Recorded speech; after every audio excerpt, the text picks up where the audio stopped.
Olá, eu me chamo Isaac Torquato. O tema do nosso vídeo de hoje é filosofia medieval, momento esse histórico que vai do século V até o século XV, denominado na historiografia como Idade Média. Porém, nós sabemos que alguns outros autores já debateram que a Idade Média ela não se resulta nesse contexto, como Legoff, que diz que vai estender até o século XVIII, outros estendem até um pouco menor. Enfim, entender que a Idade Média não está nessa concepção centralizada do século V até o século XV.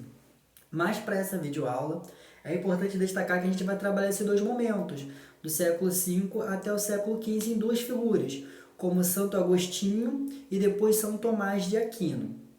O que é importante para a gente saber daquele contexto? Em primeiro, é entender que é uma filosofia voltada para a era cristã.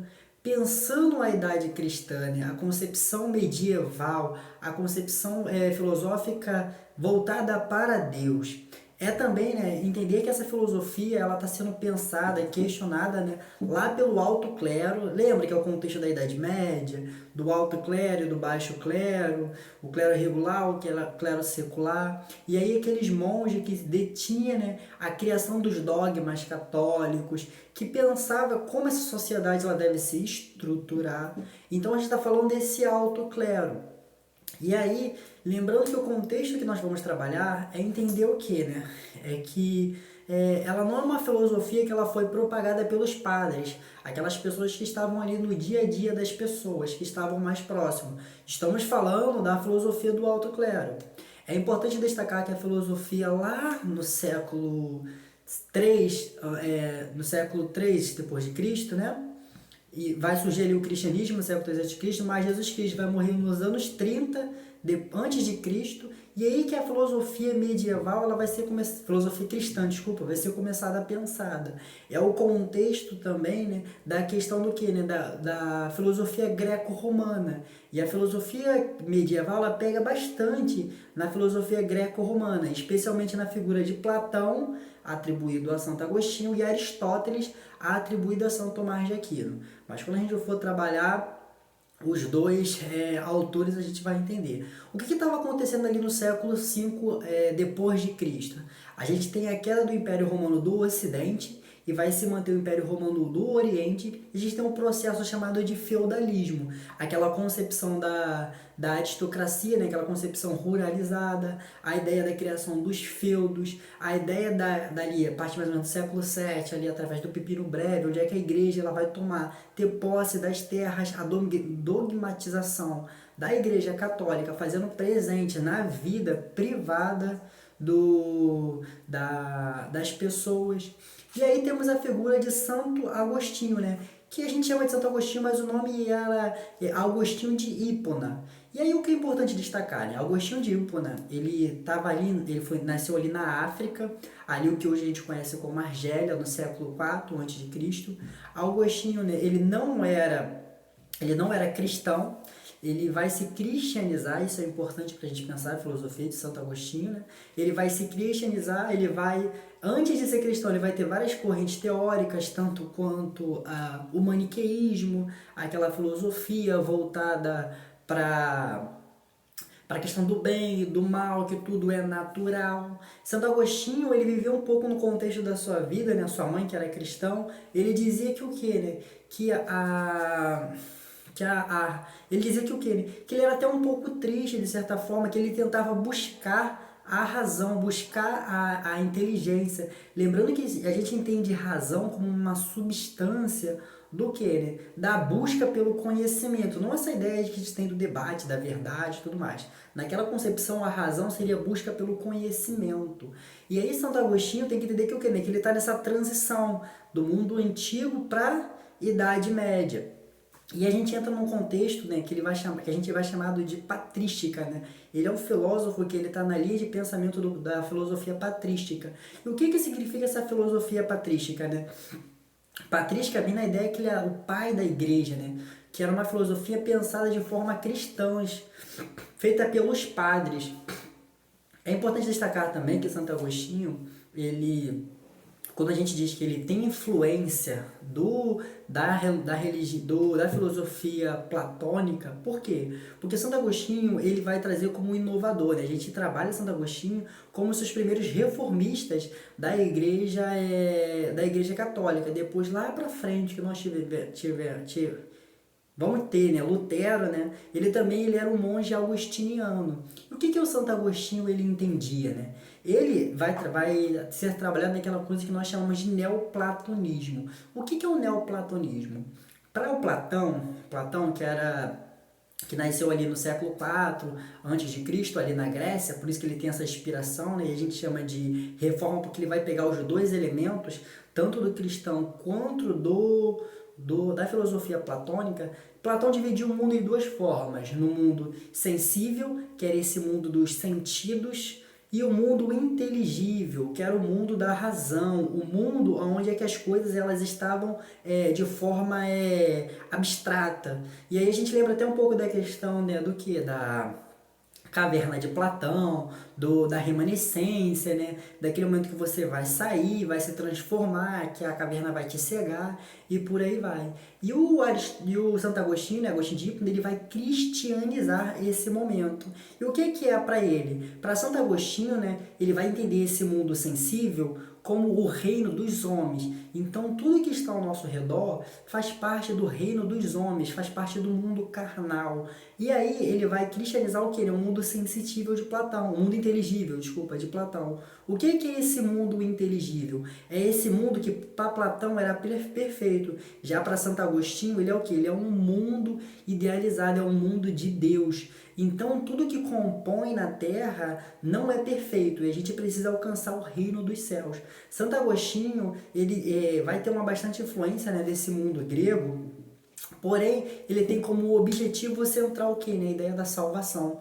Para Santo Agostinho, a gente precisa ser salvo para a gente adentrar o reino dos céus. E aí, como é que a gente vai adentrar ao reino dos céus? Através do quê? Né? Através da sua fé. Para Santo Agostinho, a fé é um elemento muito importante, porque para ele a gente tem o objetivo de que a fé, junto com a razão, óbvio, a fé de forma mais acertada do que a razão, já que a gente usa uma frase de Santo Agostinho, né, que para a gente ver, a gente precisa crer, e para crer a gente precisa ver. Então ele concilia os dois modos. Então pensa, Santo Agostinho ele concilia a razão e a fé para a gente adentrar no reino dos céus, obviamente entendendo a fé como algo central. Além disso, Santo Agostinho, né, ele entendia que o que? Que o mundo ele era composto tudo por Deus, que na essência das coisas tudo era feito por Deus, porque Deus era o criador de todas as coisas. E aí é nesse momento que ele se diferenciou um pouco dos gregos. O que os gregos pensavam? Os gregos entendiam que através da ideia da razão, né, a gente deve questionar tudo para chegar a uma verdade absoluta. Já para Santo Agostinho, diz que tem certas coisas que a gente não deve questionar, porque a razão humana, a mente humana, ela não consegue entender a abstração e a formulação de Deus. E aí a gente não conseguiria entender Deus na sua totalidade. É nesse momento também, né, que o Santo Agostinho ele vai falar sobre a ideia do livre-arbítrio. E o que é o livre-arbítrio para Santo Agostinho? Para Santo Agostinho a gente entende o quê? Eu vou fazer uma analogia que para mim é muito interessante. Vamos pensar uma luz. Pensa uma lâmpada, uma luz, num lugar totalmente escuro. A luz, ela vai tomar quase todo o espaço, porém, em algumas partes desse quarto, a luz ela não toca. E aonde a luz não toca, a gente vai dizer que é o quê? Né? Que é a ausência de Deus. E aí a gente entende o mal. Santo Agostinho, que era um maniqueísta, né, naquele momento, e dizia que o mal era uma coisa natural, ele dizia que não. Como assim Deus vai criar o mal? Se Deus é bom, se Deus cria tudo, né, pela bondade de Deus, como é que Deus vai criar também o mal? Para Santo Agostinho, o mal ele não existe. O que existe é a ausência de Deus. Então pensa, quanto mais próximo dessa luz, mais próximo de Deus. Então mais próximo você está da bondade. Conforme você vai se afastando dessa luz e vai escurecendo, você vai chegando longe de Deus. Você vai chegando longe dessa bondade. E aí, entende que o mal não existe, e sim como uma ausência. de Deus, e aí que a gente entende o livre-arbítrio. E aí o Santo Agostinho diz que toda vez que você está distante de Deus, você deve ser punido, porque você adquiriu o livre-arbítrio, é isso, você tomou consciência. Quando você não toma mais consciência, você tem que ser punido por Deus. E aí também é importante destacar o quê, né? Que naquela concepção tinha várias filosofias que entendia que o pecador ele sempre seria o pecador, que o pecado ele sempre existe. Já o Santo Agostinho, vendo também como uma pessoa que vai ter essa renovação, ele entende que não, que aí todo mundo tem direito de se redimir a Deus, que todos nós merecemos o perdão. Você entende como é que dentro da filosofia de Santo Agostinho tem a ideia de perdão? O quanto isso é bastante importante? E aí é nesse momento, né, que a gente falou que se difere um pouco do grego, né, da ideia de que o grego, para ele, o mundo para os gregos, ele sempre existiu. O mundo ele sempre existiu. Já para já para Santo Agostinho, o mundo ele tem um início. O que é o início do mundo? É Deus, porque Deus criou tudo. Nós tivemos um meio. O que é o meio? O meio é esse mundo carnal que nós vivemos. Esse mundo é inteligível, certo? O mundo sensitível, desculpa. E o fim, qual é o fim? É a salvação, que é onde é que nós vamos chegar, nesse mundo inteligível. Deu para resumir, deu para entender o que é a filosofia de Platão, o quanto, Platão não diz, Santo Agostinho, o quanto ele pega de Platão, o quanto ele é importante para a gente entender. E essa filosofia, da filosofia patrística ali, ela foi muito importante para a gente o quê, né? Para propagar o cristianismo na Europa, especialmente ali no Império Romano. Foi dentro da filosofia de Santo Agostinho que foi propagado bastante a filosofia do cristianismo, os dogmas religiosos, e ele é importante para a gente entender até a atualidade, né? Até hoje a gente tem essa concepção de céu, de inferno, de bem e mal, e vem lá de Santo Agostinho, né? De Agostinho de Hipona, que foi se propagando diversas formas. De modo geral, Santo Agostinho é isso, e ele está ali no contexto que a gente chama de Alta Idade Média. E aí, quando a gente entra no São Tomás de Aquino, a gente já está falando do contexto de Baixa Idade Média. E o que acontece depois da Baixa Idade Média? Nós já temos as cruzadas, nós já temos a formação do que, né? De uma sociedade voltando para aquelas concepções urbanas. Tudo bem que vai ser mais ali para o século XV, mas já tem uma modificação na mentalidade. Até porque a gente entender que a Idade Média ela é uma coisa também linear, ela vai se modificando também ao longo do tempo.